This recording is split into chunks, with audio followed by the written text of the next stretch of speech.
Hey, good morning. This is Shaun with Go Tennis Atlanta. And as always, Justin noticed in my May the Courts Be With You shirt. And we want to say good morning to Justin Yeo, world-renowned tennis coach, Aussie in Puerto Rico. And we today are going to talk about the 5 elements of tennis. And so I'm going to say, Justin, what are the 5? Oh, sorry. No, I had to. What are the 5 elements of tennis and why is this interesting? Yeah, I mean, again, like we broke down every week, we've got better and better at breaking things down and making people think about things, which is what we're here for 10 minutes. But 5 elements are, your conditioning, which is either physical, mental, emotional, technical, tactical. And they all go hand in hand to make a tennis player. When we're talking about a guy that when you're getting in a day where you're in the zone, all 5 will working well for you. Sometimes one's not working and you have to figure it out. And that's why it's really easy, a good thing to practice with the 5. I find sometimes when people are practicing, they don't challenge themselves, they don't put enough intensity. So the 5 don't really get effective. You're really just working a technique or a certain tactic for the day. It was interesting. You and I just talked about it before, but 90% is really mentally and emotionally. We've heard this all the time. 90% of the game is between your ears, and between your ears can actually control the emotions. So they go sort of hand in hand, and you have to learn to control and manage those. If you manage them, it makes it easier then to on your body and on your technique and on your tactics as well. It makes you think more clearly about all of them. So mentally, emotionally. You can also argue the point that if your technique's off, you're off. But at the same time, the game is the game. So you're going to try to survive on whatever you survive. Every player has a few physical constraints. We talk about, Djokovic. Everybody says Djokovic. If you watch him here and there, he usually does have tape on the leg or he has something going on. And if he's got a little physical thing, then he's mental and emotional. He's got to make sure he's making up for his physical constraint. And John McEnroe, same thing. He's always says, on the worst day, the champions still find a way to win. And that's again mentally and emotionally as far as I'm concerned.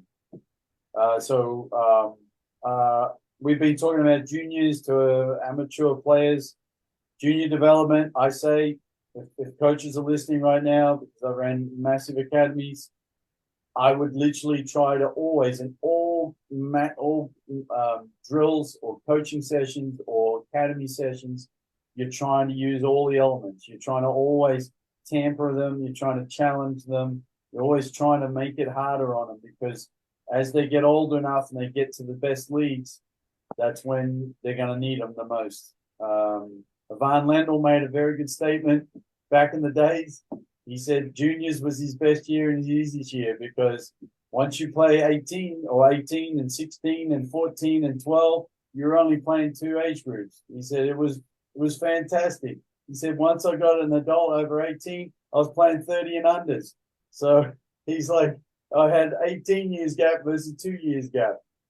So it's a very big deal as a junior to capitalize and challenge and put as much possible in there.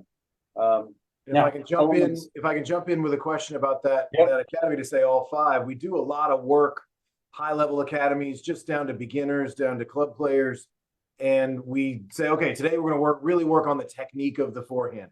Is there a way as a coach that I can add in a little mental aspect to that or a little emotional aspect? Is there a way that I can start adding? Maybe I can't work all 5 at the same time all the time.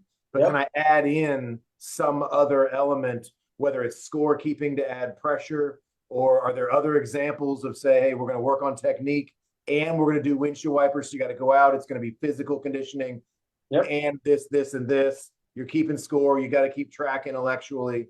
And I'm going to yell at you and make you upset. Like, can we put all those things together? Yeah. I mean, you can challenge a kid to think of positive affirmations. They may be a very negative kid, and so every time they hit a crappy shot, you got to, give me a positive word, say something good right now. And they're just like, I just want to say that. And it's like, no, can't do it. Come on, give me a good word or we're not hitting another ball, you know, so that they challenge themselves to change their mental state, to stay in the zone or stay more positive. You can give them direct, you know, different areas of the court to hit to with the correct technique. You know, and sometimes, as we all know, if you don't move correctly and don't position your feet well, it's always harder to hit a certain part of the targets.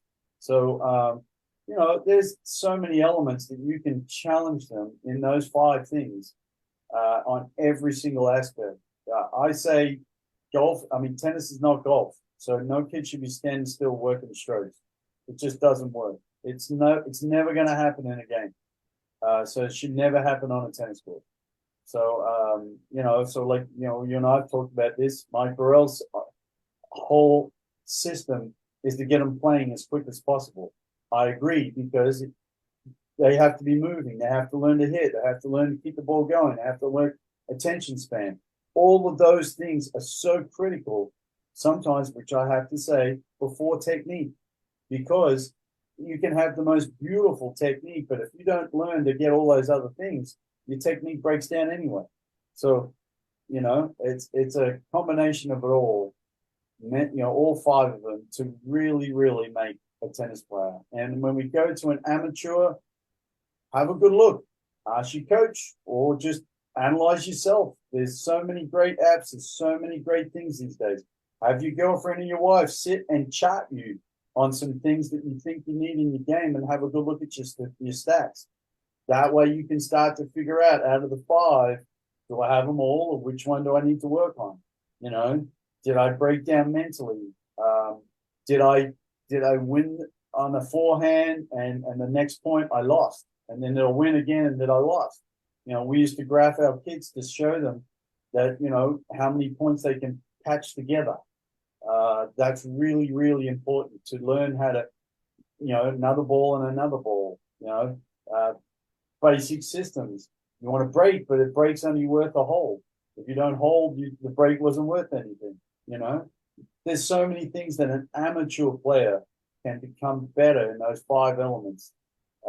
Mentally, emotionally, I keep saying, if you're not in the right state and you're not believing in what you're doing, you're already going to be stiff. So you're going to be wasting energy. Your technique isn't there.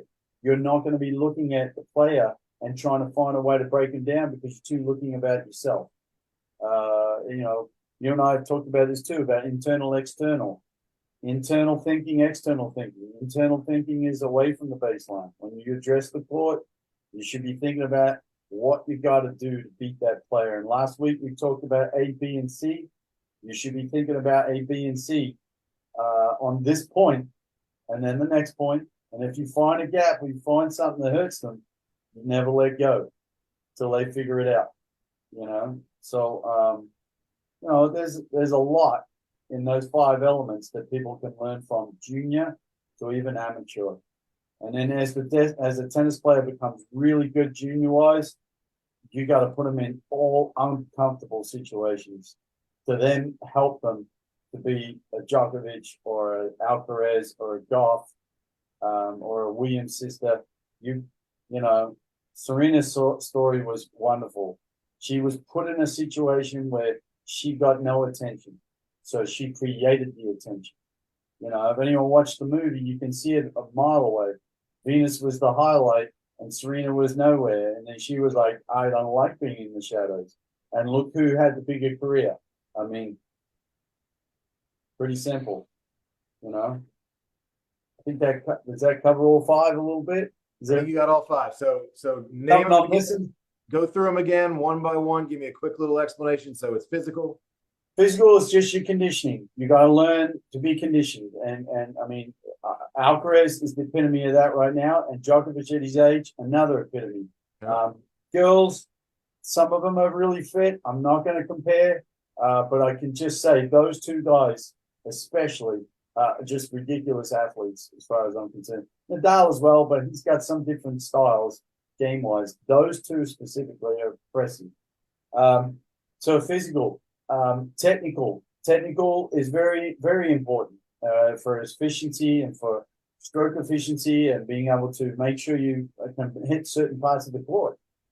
Some people just don't have the right technique. So because of that, they're limited in their strokes and are limited in their tactics. Tactics is the next one.